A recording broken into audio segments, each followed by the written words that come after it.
Hi everyone, I am back. Welcome back to my channel, and I decided today I was going to take a little bit of time and do another teaching hashtag for you.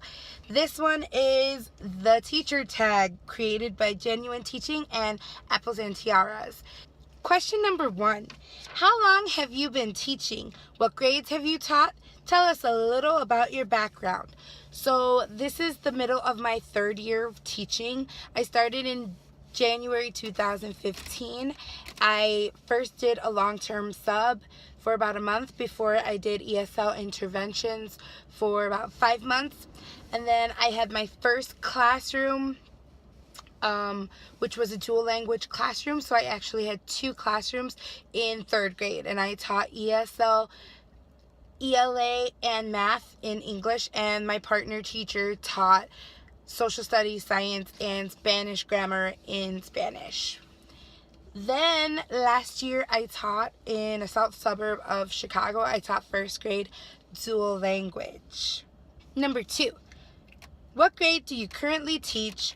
Where do you teach? So this is a tricky question for me because I just left my previous school district, so I'm going actually into CPS, Chicago Public Schools, where at this point it appears I will be teaching 2nd grade bilingual. Number 3, what is your school mascot? Again, I just got offered a position, so I still don't know the school mascot. I know that probably makes me seem very negligent, but I don't know my school mascot. I will actually post it right here once I do the research. Question 4, how many students are in your class this year? So last year I had 14 students. The year before that I had about 46 or 47 students because I had 2 classrooms of 23. After speaking with the principal at my current or my future school, it looks like I'll probably have some lower numbers again. I'll probably have about 17 or 18 for this upcoming school year. And that is partially because bilingual education tends to have less students in their classrooms than a monolingual classroom. Number 5, what is your ideal class size?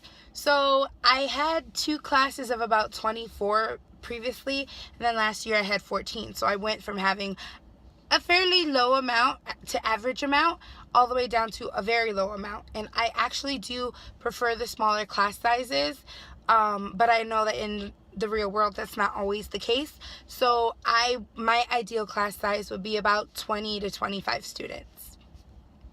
Number 6, what is your favorite drink at Starbucks? I actually don't drink a lot of Starbucks. I tend to drink Dunkin' Donuts coffee a little bit more, only because it's a little bit better for my budget. So when I am at Dunkin' Donuts, I prefer a medium hazelnut iced coffee with 3 pumps of liquid sugar. If I am at Starbucks and I'm ordering from there, I will usually have a vanilla bean frappuccino. Next question, number 7, what is your favorite online resource? So does YouTube count? Obviously YouTube is my favorite online resource. I love watching teacher videos and teacher how-tos to help me better myself in my classroom. If I couldn't pick YouTube, I would probably pick Teachers Pay Teachers. Again, it's great resources created by teachers who are out there in the field, so I know that they're valid and I know that they all serve a great purpose. I plan to create a Teachers Pay Teachers account and start making activities and resources for other teachers.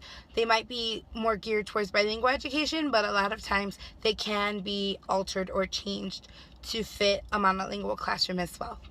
Okay, the next one is number 8. Can you describe your perfect classroom? And as a bonus, can you describe your perfect school? So my perfect classroom would be one where the students feel comfortable being able to disagree with me. I've been in classrooms where the students were scared to disagree with the teacher, and they had that mentality of the teacher is always right, and if the teacher disagrees with you, you have to do what she says. I disagree. I feel that I want my students to be able to at least come to me and feel comfortable voicing their concerns or their ideas without fear of getting in trouble or without fear of being told that they're incorrect.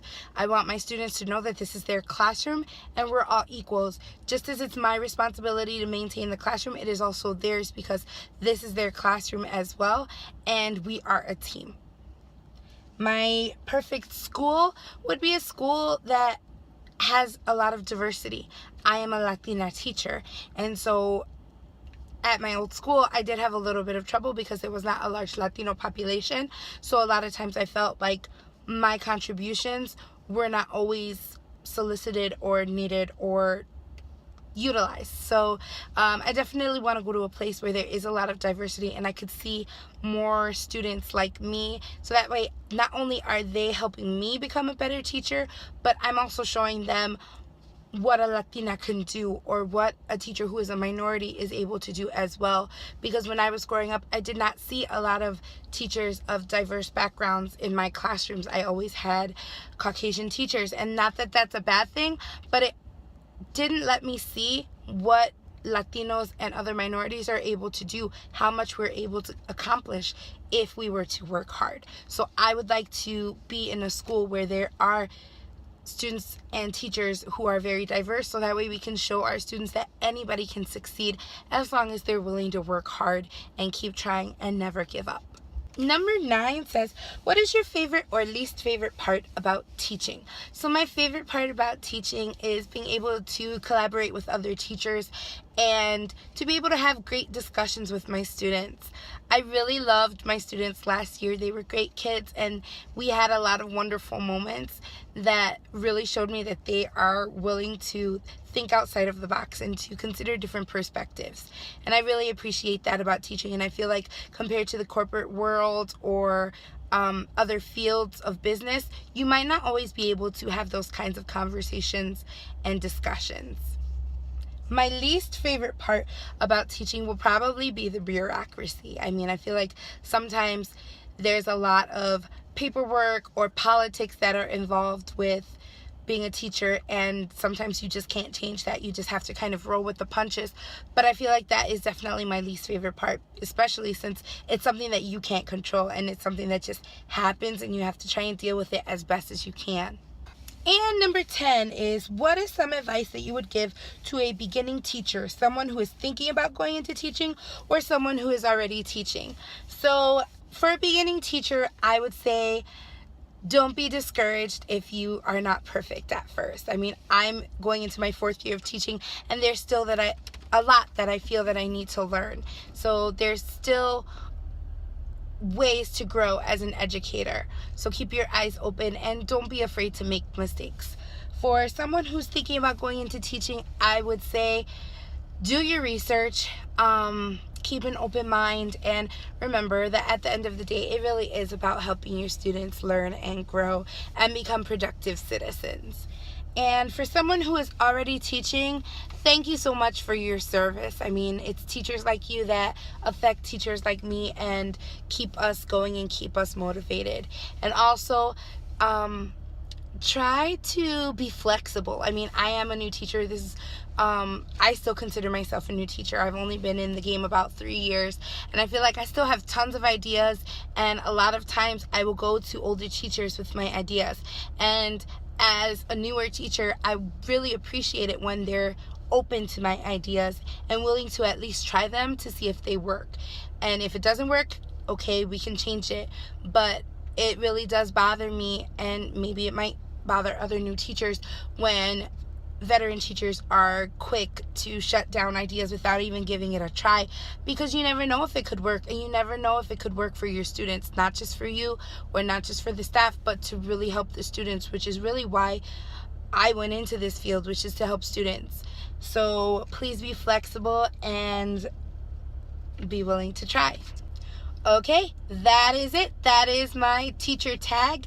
And if you like this video, or there's other types of things you would like to see me do videos on, please like, comment, and subscribe below, and send me a message. I'm so excited that this community is growing. I only have about 13 subscribers now. Let's see if we can make that grow. with all of that being said, I hope you have a wonderful weekend, and I will see you on Tuesday for True Story Tuesday.